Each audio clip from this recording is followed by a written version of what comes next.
before you watch this incredible true story, hit that like button and subscribe to witness one of the most shocking and emotional moments you'll ever see.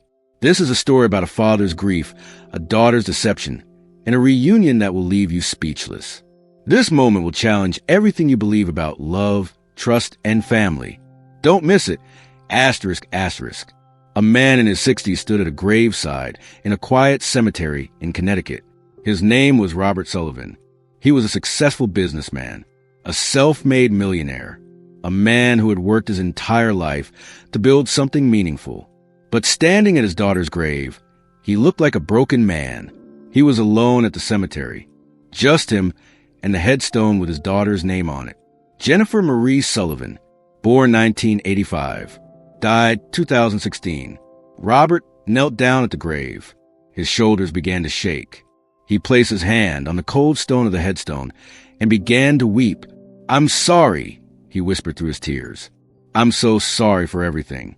I was a bad father. I was too busy. I was too focused on work. I should have been there for you. I should have told you how much I loved you." Robert's tears flowed freely. His entire body was racked with sobs.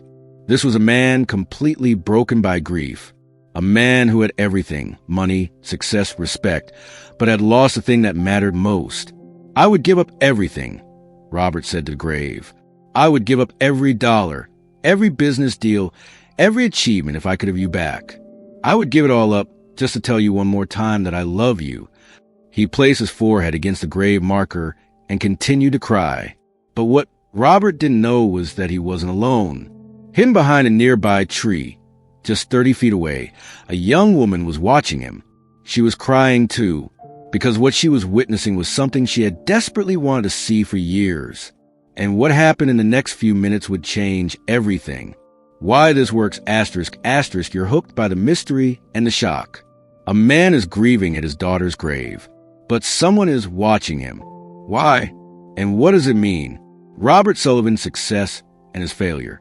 Robert Sullivan had built a real estate empire, starting with nothing. He had accumulated over $200 million in assets. He owned shopping centers, office buildings, apartment complexes. He employed hundreds of people. He was financially successful beyond measure. But there was a cost to that success. Robert had been married twice. His first marriage ended in divorce. His second marriage lasted, but was distant. He had one child, Jennifer, his daughter from his first marriage. Jennifer was born in 1985. She was smart. She was talented. She wanted to be an artist. She wanted her father to see her, to notice her, to be proud of her. But Robert was always busy. There was always another deal, always another building to develop, always another meeting, always another priority that came before his daughter. Jennifer would call him, "Dad, I have an art show at school. Will you come? Sweetheart, I have a meeting that day. I'm sorry. Next time, I promise." But next time, there was another meeting, another excuse, another broken promise. As Jennifer got older, she became more distant from her father. She spent less time with him. She stopped asking him to come to her events. She stopped expecting him to be there. By the time Jennifer was in college, they barely saw each other. Robert was too busy building his empire. Jennifer was too hurt to try anymore. The estrangement, the distance between Robert and Jennifer grew as Jennifer became an adult. Jennifer graduated from art school. She became a graphic designer. She was talented and successful in her own right, but she never told her father about her achievements. He had never shown up for anything else. So why would she tell him about the things that mattered? They saw each other occasionally. Holidays, family obligations. But the conversations were stiff, formal. They had become strangers who shared DNA. Jennifer would call on Father's Day. Robert would send her money on her birthday. But it felt obligatory. It felt like going through the motions. The real relationship, the love and connection that should have existed between father and daughter, had withered. Robert knew something was wrong. He knew his relationship with Jennifer wasn't what it should be, but he was too proud to admit it, too busy to fix it, too caught up in his success to recognize his failure as a father. The tragic news. When Robert got the call in 2016, his world collapsed. Jennifer had been in a car accident. A serious one. She had died at the hospital before Robert could even get there. Robert went numb. He couldn't believe it. His only daughter. Gone. Just like that. The funeral was well attended. Jennifer's friends came. Her colleagues came. Her mother came. People spoke about what a wonderful person Jennifer had been. How talented. How kind. How much she would be missed. But Robert couldn't speak. He couldn't cry. He was too shocked. Too numb. Too devastated. After the funeral, Robert threw himself into work. It was the only way he knew how to cope. He worked 18-hour days. He traveled constantly. He focused on deals and buildings and money. But underneath the work, there was a deep, gnawing regret. The realization that he had wasted his relationship with his daughter, that he had prioritized work over the person he loved, that it was now too late to fix it. The years of regret. 3 years went by. 3 years of Robert carrying around the weight of his regret. He would be in important meetings and suddenly think about Jennifer. He would be closing million-dollar deals and think about how he never made it to her art shows. He would lie awake at night thinking about what he should have said, what he should have done. Robert had achieved every financial goal he'd ever set. He was richer than he had ever dreamed. But he would have given it all up to have his daughter back, to have one more conversation, one more chance. The only place Robert ever went to express his grief was the cemetery. Once a month, he would go to Jennifer's grave. He would sit there alone. He would tell her things he never got to say when she was alive. He would tell her about his day. He would tell her he was sorry. He would tell her how much he loved her. He would cry, and then he would leave and go back to his empty life.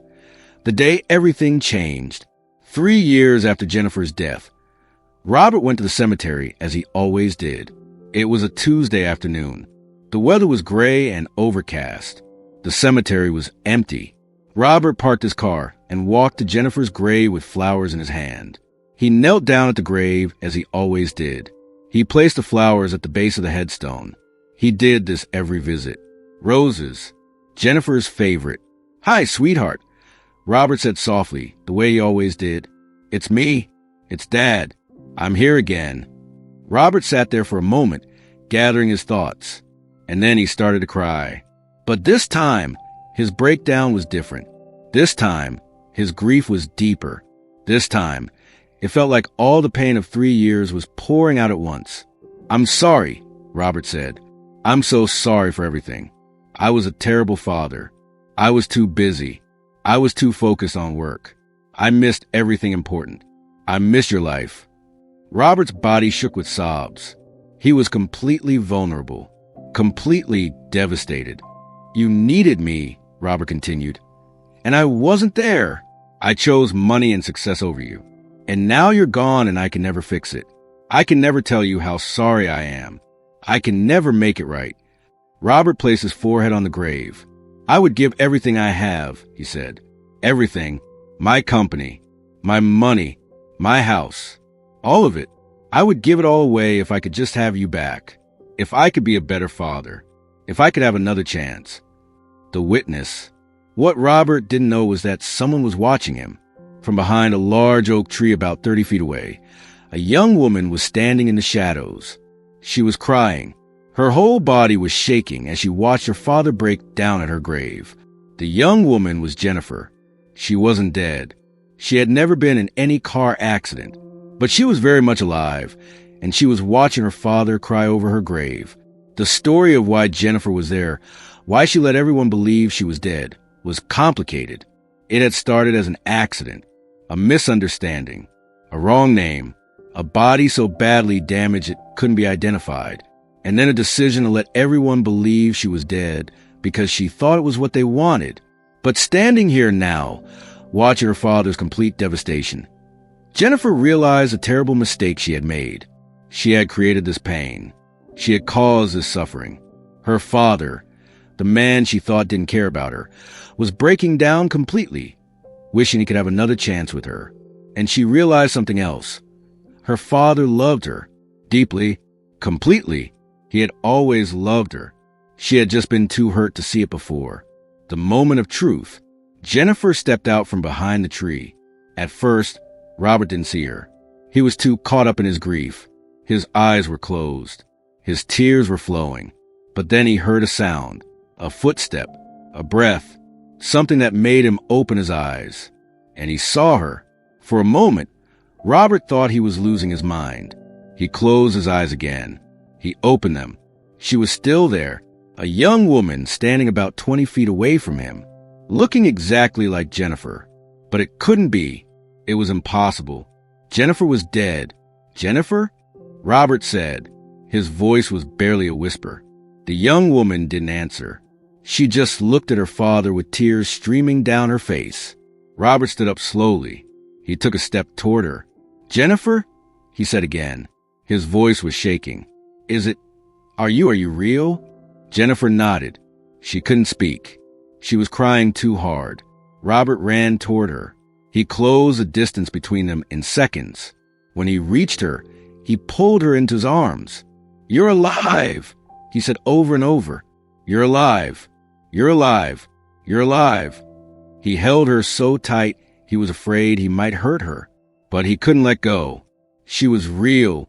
She was there. His daughter was alive. The confusion and the truth. After several minutes of holding her, Robert pulled back to look at her. How? He asked. How is this possible? We had a funeral. There was a body. How? Jennifer tried to explain. She told him about the accident.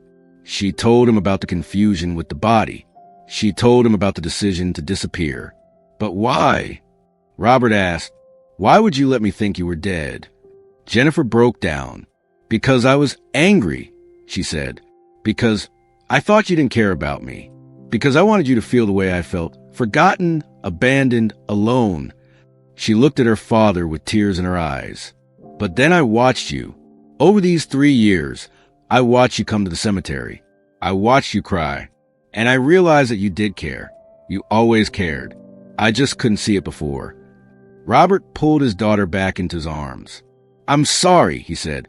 I'm so sorry for being a terrible father, for not being there, for making you feel like you didn't matter.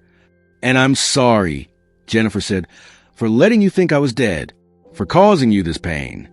They stood there together in the cemetery, two people who had been broken apart by misunderstanding and pain, finally coming back together, the reconciliation. After that day in the cemetery, everything changed. Robert and Jennifer had long conversations about the past, about their relationship, about the pain they had both experienced. Robert told Jennifer about his regrets, about how he had been so focused on success that he had missed her life, about how achieving financial success had felt empty without his daughter. Jennifer told Robert about her pain, about feeling invisible, about the time she had needed her father and he wasn't there, about how she had interpreted his absence as lack of love, and they both realized something important. They had been misunderstanding each other all along. Robert's absence wasn't because he didn't love Jennifer. It was because he was broken in his own way. He didn't know how to be a good father. He didn't know how to balance work and family. He was doing the best he could with the tools he had, even though those tools were inadequate. And Jennifer's resentment wasn't because her father was a bad man. It was because she was hurting, because she had needs that weren't being met, because she had interpreted abandonment in a way that made sense to her pain. To change priorities. After their reunion, Robert made changes to his life. He stepped back from his business. He promoted a trusted executive to CEO. He kept his business interests, but he was no longer consumed by them. Instead, Robert spent time with his daughter. Real time, quality time. The time he should have spent years ago. They had dinner together. They talked for hours. Jennifer showed her father her artwork. Robert finally got to see the talent and passion that had always been there, but that he had missed. Jennifer watched her father, the man she thought didn't care, learn about her dreams and her life and her heart, the public story. Eventually, Robert and Jennifer decided to go public with their story. They gave interviews. They wrote about their experience. They talked about the pain of estrangement and the power of reconciliation. Their story became famous. People were fascinated by the twist. The daughter who had faked her death. The father who had broken down at her grave. The reconciliation that had brought them back together. But more than that, Their story became a teaching moment, a reminder about what really matters, a reminder about telling people you love them while they're still alive. The legacy. Robert and Jennifer used their platform to talk about family reconciliation. They worked with nonprofits that helped families repair broken relationships. They spoke at events about the importance of being present for the people you love. Robert donated large portions of his wealth to causes that mattered to Jennifer. He used his business success to create opportunities for young artists, the field his daughter had been passionate about. Jennifer became her father's partner in his business.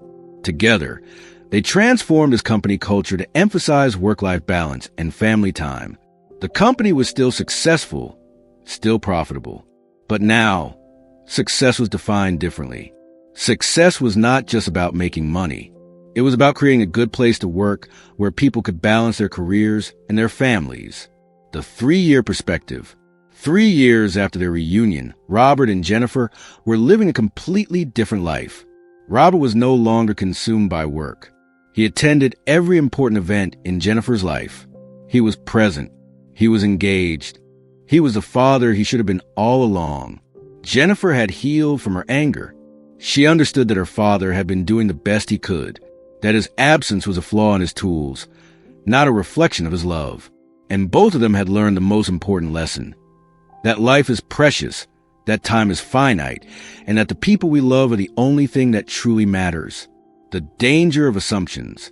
The deepest lesson from this story is about the danger of making assumptions about why people behave the way they do. Jennifer assumed that her father's absence meant he didn't love her. Robert assumed that Jennifer understood his love, even though he never expressed it. Both assumptions were wrong. Both cause pain. We do this constantly. We assume we know why someone did something. We assume we know what they're thinking. We assume we understand their motivation. But often we're wrong. And those wrong assumptions create distance. They create hurt. They damage relationships. This story teaches us that we need to communicate. We need to ask questions. We need to try to understand each other rather than making assumptions. The cost of being too busy. Another lesson from this story is about the cost of being too busy. Robert's focus on work came at a tremendous cost. He missed his daughter's life. He damaged his relationship with her. He created pain that could have been avoided. How many of us are doing the same thing? How many of us are so focused on work, on success, on achievement, that we're missing our actual lives? This story teaches us that work is important. Success is important. But it's not the most important thing. The most important thing is the people we love, the relationships we have, the time we spend with them, the power of presence. When Robert finally made Jennifer a priority, everything changed. The gift he gave his daughter wasn't money. He had plenty of money. The gift he gave her was presence, his attention, his time, his love. We think we need to give people expensive things to show we care. We think we need to buy our way into love. But what people really want is our presence, our attention, our time. Robert learned this through losing his daughter and then getting a second chance. Most of us don't get that second chance. The possibility of reconciliation. This story is also about the possibility of reconciliation. Relationships break. People hurt each other. Distance grows. And we often think that once a relationship is broken, it can never be repaired. But Robert and Jennifer's story shows that reconciliation is possible. That broken relationships can be healed. That people can come back together. It requires honesty. It requires vulnerability. It requires both people willing to acknowledge their mistakes. But it's possible. The reality of complex emotions. This story also teaches us about the complexity of emotions and relationships. Jennifer faked her death, which was a terrible thing to do, but she did it because she was hurt, because she was angry, because she wanted her father to understand how much pain she was in. Robert was absent from his daughter's life, but he did this because he was broken in his own way, because he didn't know how to balance work and family, because he was doing the best he could with the tools he had. This story teaches us that people are complicated, that people do bad things for understandable reasons, that we can hold both the wrongdoing and the understanding simultaneously. We don't have to excuse bad behavior, but we can try to understand it. We can try to see the pain underneath the action, the price of success. Finally, This story teaches us about the price of success. Robert achieved financial success beyond measure, but it came at the cost of his relationship with his daughter. He sacrificed the most important thing for money and achievement, and it wasn't worth it. Even with all his money, all his success, he would have given it all up for his daughter. This teaches us that we need to define success differently. Success isn't just financial achievement. Success is having meaningful relationships. Success is being present for the people you love. Success is living a life that reflects your values. The universal truth, what this story ultimately teaches us, is that time is our most precious resource. Money can be earned. Success can be achieved. But time can't be earned or recovered. Once it's gone, it's gone. And the people we love won't be here forever. They won't be alive forever. They won't give us unlimited chances to make things right. Robert and Jennifer got a second chance, an unusual and dramatic second chance. But that's not how life usually works. Usually, when people are gone, they're gone. So this story is a call to action, a call to show up for the people you love, a call to be present, a call to tell people how much they matter to you while they're still here. Because we never know when we're going to get our last chance. And we don't want to spend the rest of our lives regretting the time we didn't spend with the people we love. Final call to action. This story shocked you for a reason. Because it shows us what really matters in life. Because it reminds us that success without relationships is empty. Because it shows us that reconciliation is possible if we're willing to be vulnerable, asterisk. If this video touched your heart, if it made you think about your own relationships and whether you're being present for people you love, asterisk like this video right now, and subscribe to discover more stories about family, reconciliation, and what truly matters in life. Hit that notification bell asterisk so you never miss a story that challenges your priorities and reminds you what you should really be focused on in a world obsessed with success and achievement. These stories remind us of something deeper and more important. Leave a comment below asterisk. Are you present for your family? Do the people you love know how much they matter to you? Have you been neglecting important relationships because of work or other obligations? Is there someone you need to reconcile with? Tell us your story. Your experience might help someone else decide to prioritize their relationships. Or ask yourself, if someone you love was gone tomorrow, would you be satisfied with how much time you spent with them? Would you be satisfied with what you told them? Or would you have regrets? Because this story is really a wake-up call about our priorities. Robert Sullivan had everything: money, success, power, respect. But he didn't have what mattered most. He didn't have a relationship with his daughter. And when he thought he had lost her forever, he would have given up everything for just one more chance. Don't wait for that kind of disaster. Don't wait for the worst to happen before you realize what matters. Your family needs you. Not your money, not your success. You, your presence, your attention, your time, your love. Jennifer didn't want her father to be rich. She wanted her father to show up, to care, to prioritize her. And when Robert finally did that, everything changed. Their relationship healed. Their love was restored. But that shouldn't have required faking her death for 3 years. Don't make that mistake. Don't let someone you love feel like they have to fake their own death to get your attention. Be present. Be intentional. Show up. Tell people you love them. Prioritize your relationships. Because unlike money and success, relationships are fragile. They can break. They can disappear. And we might not get a second chance. Thank you for watching this incredible and emotional story about family, reconciliation, and what truly matters. I'll see you in the next video where we continue exploring the stories of real people, real relationships, and the importance of being present. Now go like and subscribe. And then go call someone you love and tell them you're sorry for not being present. Tell them how much they matter to you. Asterisk.